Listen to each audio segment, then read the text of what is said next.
බොහෝ කලකට පෙර බුදුරජාණන් වහන්සේ ලෝකයේ වැඩසිකි සමයෙහි උන්වහන්සේ ලක්දිව දෙස බලා එය ශාසනයේ ආලෝක කණුවක් වීමේ භාග්‍යය ඇති බව වටහාගත් සේක.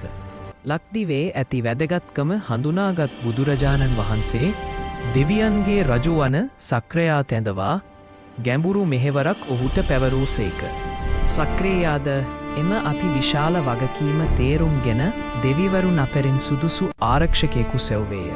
ඔහුගේ තේරීම නොසැලෙන අධිෂ්ඨානයට හා ආරක්ෂක ස්වභාවයට ප්‍රසිද්ධ බලවත් විෂ්ණු දෙවියන් වෙත යොමු විය.